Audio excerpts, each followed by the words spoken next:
इस पर्वत पे कहते हैं कि माँ गौरी का स्वरूप दिख रहा है, माँ पार्वती का स्वरूप दिख रहा है नथ। तो भाई शॉर्टकट ज़रूर है, लेकिन भाई शॉर्टकट में ना खाड़ी चढ़ाई है बिल्कुल, और ये और ज़्यादा हालत ख़राब कर दे रही है।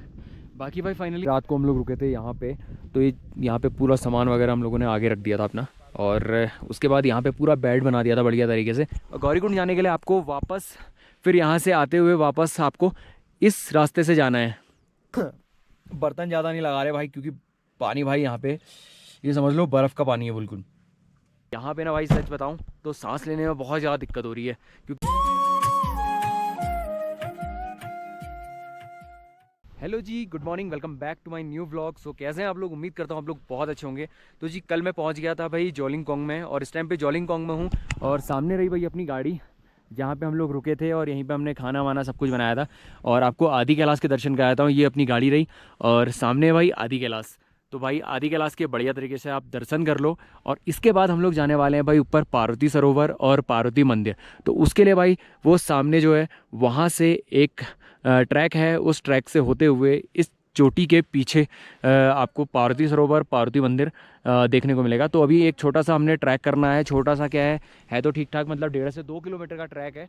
और उसके बाद गौरीकुंड भी जाना होता है। तो गौरीकुंड जाने के लिए आपको वापस, फिर यहाँ से आते हुए वापस आपको इस रास्ते से जाना है, और यहाँ से आपको जो नज़ारे दिखेंगे ना वो अल्टीमेट लेवल के होंगे। तो सामने आदि कैलाश के आप बढ़िया तरीके से दर्शन कर सकते हो। तो यहाँ पे ना भाई सच बताऊँ तो सांस लेने में बहुत ज़्यादा दिक्कत हो रही है, क्योंकि ये हाई एल्टीट्यूड में, केदारनाथ से भी ज़्यादा एल्टीट्यूड में ये आदि कैलाश है। तो यहाँ पे आप रहना खाने की सुविधा आपको मिल जाएगी। तो यहाँ पे टेंट वगैरह बने हुए हैं, और यहाँ पे जो चार्ज वगैरह वो लेते हैं ना, उनका चार्ज रहता है भाई 1300 से 1400 रुपये पर पर्सन, जिसमें वो रहने का और खाने का पूरी चीज़ें देते हैं, खाना पीना, और सुबह नहाने के लिए गर्म पानी वगैरह सब कुछ देंगे। तो जी सुबह सुबह ओट्स का कर लेते हैं ब्रेकफास्ट। बर्तन ज़्यादा नहीं लगा रहे भाई, क्योंकि पानी भाई यहाँ पे ये समझ लो बर्फ़ का पानी है बिल्कुल। तो अभी फटाफट से भाई ब्रेकफास्ट करते हैं, उसके बाद फिर करना है ट्रैक हमने। वैसे भाई कहते हैं कि आदि कैलाश के ना दर्शन भाई इतनी बढ़िया तरीके से होते नहीं है, क्योंकि यहाँ पे ना धुंध बहुत ज़्यादा होती है। तो भाई साहब किस्मत अच्छी है कि भाई मौसम भी बढ़िया मिल गया हमको, और मॉर्निंग से ही हमें, मतलब मॉर्निंग में जब उठे ना, आँख खुली ना, आँख खुलने से ही, क्योंकि हमारी गाड़ी भाई यहीं पे थी, और ठीक सामने आदि कैलाश। तो भाई नींद खुलते ही बस सीधे आदि कैलाश जी के दर्शन हो गए भाई साहब। तो ये सामने से आप देख सकते हो, मैं जूम करके दिखाता हूँ आपको। तो ये खूबसूरत सा नज़ारा है भाई आदि कैलाश का। रात को हम लोग रुके थे यहाँ पे, तो ये यहाँ पे पूरा सामान वगैरह हम लोगों ने आगे रख दिया था अपना, और उसके बाद यहाँ पे पूरा बेड बना दिया था बढ़िया तरीके से। लेकिन ठंड ने भाई हालत ख़राब कर दी थी, क्योंकि भाई ये जो है ना पूरा ये लोहे का है, तो लोहे की वजह से ना भाई ठंड इतनी जल्दी पकड़ ली थी ना, कि मतलब अगर टच हो रहा था ना कहीं पे, तो भाई गजब की ठंड लग रही थी। तो रज़ाई के अंदर हम लोगों ने, रज़ाई रज़ाई ने साथ दिया है बस। अगर रज़ाई नहीं होती ना भाई साहब, तो शायद पता नहीं कल सुबह हम, मतलब आज सुबह हम उठ पाते कि नहीं उठ पाते, कुछ पता नहीं। और बीच बीच में भैया मनोज भैया मेरे को चेक कर रहे थे। बाकी भाई अभी निकलते हैं हम लोग यहाँ से, और स्टिक वगैरह भाई घर से ही लेके आ गए थे। स्टिक अगर आप चल रहे हो तो स्टिक साथ लेके चलो, भले भले ही 1.5 किलोमीटर का है, तो स्टिक का बहुत ज़्यादा हेल्प मिलती है ट्रैकिंग करने में। तो जी हमने ट्रैकिंग कर दी है अपनी स्टार्ट, और महादेव का नाम लेके करते हैं ट्रैकिंग को स्टार्ट। बोलो हर हर महादेव, और सभी लोग भाई कमेंट में लिख देना हर हर महादेव। बाकी निकलते हैं आगे की तरफ। ठंड बहुत ज़्यादा हो रही है, इसलिए भाई मफलर वगैरह लगा दिया, हवा बहुत तेज़ चल रही है। सामने जो आपको दिख रहा है ना, आदि कैलाश के ठीक जैसे आदि कैलाश के इसी लाइन में ये 5 पर्वत आपको दिखते हैं।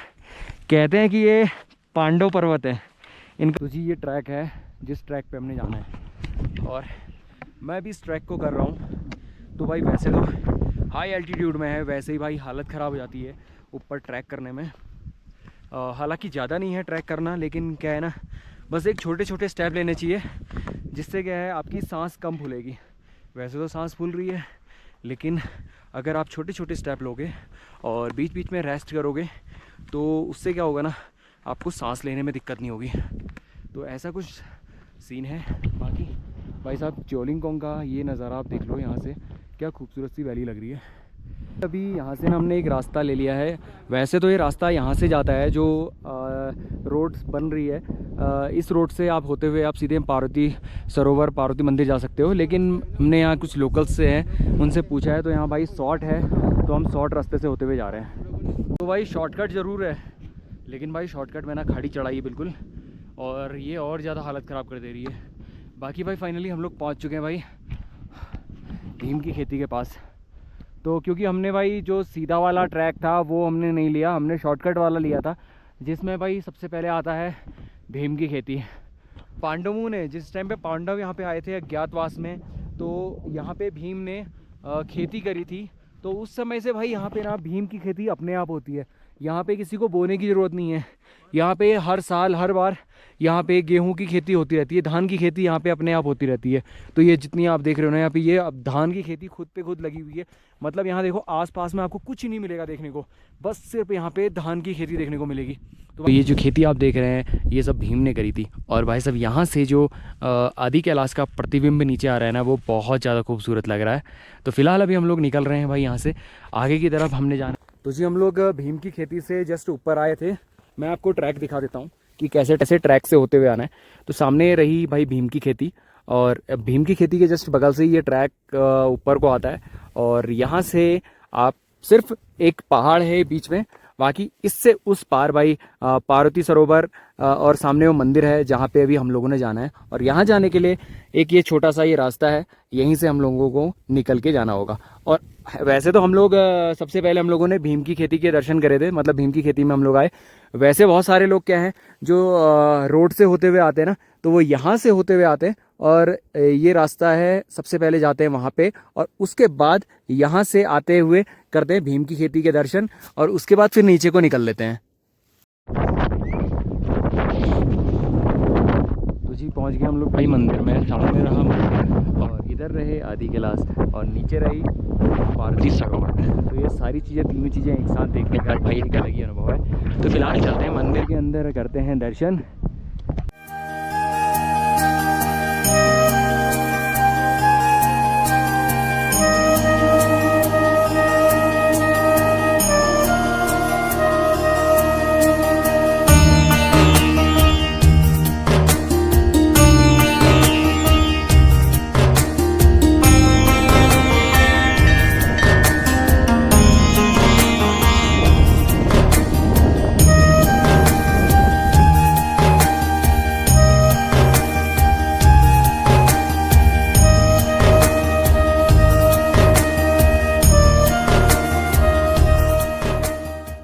तो जी हम लोग आ गए हैं भाई, दर्शन करके बाहर आ गए हूँ। और अंदर दर्शन काफ़ी अच्छे से हुए थे, बहुत बढ़िया तरीके से हुए थे। और बाकी मैं आपको यहाँ की थोड़ी बहुत मान्यता बता देता हूँ। पहले तो मैं आपको दिखाता हूँ आय दर्शन। और नीचे है भाई गौरी माँ, जो कि पार्वती सरोवर कहा जाता है इसको। और सामने जो आपको एक पर्वत दिख रहा होगा, ये वाला, इस पर्वत पे कहते हैं कि माँ गौरी का स्वरूप दिख रहा है, माँ पार्वती का स्वरूप दिख रहा है नथ पहने हुए। और जो सामने आपको एक चट्टान सा दिख रहा है ना, एक चोटी सी दिख रही है, ये कहते हैं कि ये माँ पार्वती का मुकुट है। कहते हैं कि जिस टाइम पे माँ पार्वती यहाँ पे आई थी, यहाँ पे स्नान कर रही थी, तो उन्होंने अपना मुकुट यहाँ पे स्नान किया था, तो मुकुट उन्होंने यहाँ पे उतारा था। तो जी सामने वाली चोटी में आप देख रहे होंगे ना, यहाँ पे माँ गौरी का एक रूप दिख रहा है। और यहाँ पे हैं आदि कैलाश। गणेश जी की आकृति दिखाई दे रही है आपको उसमें ना आदि कैलाश में, हाँ गणेश जी की आकृति, और ऊपर साक्षात त्रिशूल के ऊपर। यहाँ पे जब माँ पार्वती यहाँ पे स्नान कर रही थी और भगवान भोलेनाथ यहाँ पे तपस्या कर रहे थे, तो माँ पार्वती और भगवान भोलेनाथ जी की नज़र मिली थी, और इसी जगह पे माँ पार्वती और भोलेनाथ जी का विवाह हुआ था। तो जी भाई अपने दर्शन वगैरह भी हो गए हैं बढ़िया तरीके से। भगवान भोलेनाथ जी के भी दर्शन हो गए हैं, माँ गौरी के भी दर्शन हो गए हैं, और अब चलते हैं नीचे की तरफ। तो भाई रास्ते कुछ ऐसे हैं, ऐसे करके हमने निकलना है। और सामने है भाई नंदी जी, तो नंदी जी के पास भी जाएंगे।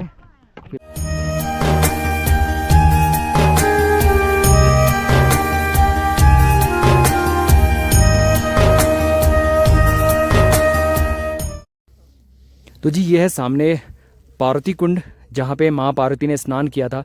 और ठीक सामने है मंदिर जिसमें माँ पार्वती और भोलेनाथ जी का मंदिर है।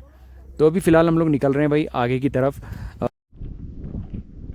तो जी हम लोग अभी पार्वती सरोवर से भाई नीचे को आ रहे हैं और प्लान था हमारा कि गौरीकुंड को हम लोग जाएंगे, लेकिन अभी यहाँ लोकल से पता चला है मुझे कि आज से 3-4 दिन पहले यहाँ पे एक इंसिडेंट हुआ था। एक लेडी जा रही थी यहाँ से गौरीकुंड के लिए, तो ऊपर से भाई कोई बड़ा सा पत्थर आया और सर पे लगा, तो ऑन द स्पॉट भाई डेथ हो गई थी उनकी। तो उसकी वजह से भाई वहाँ पे अभी अलाउ नहीं कर रहे हैं जाना। तो अभी गौरीकुंड तो खैर नहीं जा पाऊँगा। तो जी हम लोग अभी पार्वती सरोवर से भाई नीचे को आ रहे हैं और प्लान था हमारा कि गौरीकुंड को हम लोग जाएंगे, लेकिन अभी यहाँ लोकल से पता चला है मुझे कि आज से 3-4 दिन पहले यहाँ पे एक इंसिडेंट हुआ था।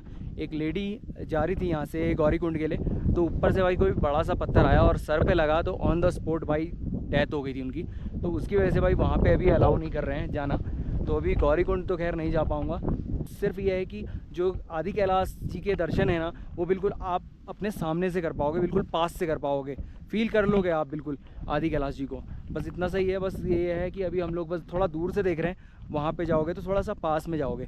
बस बाकी आज के व्लॉग को यहीं पे एंड करता हूँ। उम्मीद करता हूँ आपको ये व्लॉग पसंद आया होगा आज का, और पसंद आया हो तो लाइक करना, शेयर करना, सब्सक्राइब करना। मिलते हैं अगले एक एपिसोड के साथ। तब तक के लिए जय हिंद, जय भारत, जय उत्तराखंड।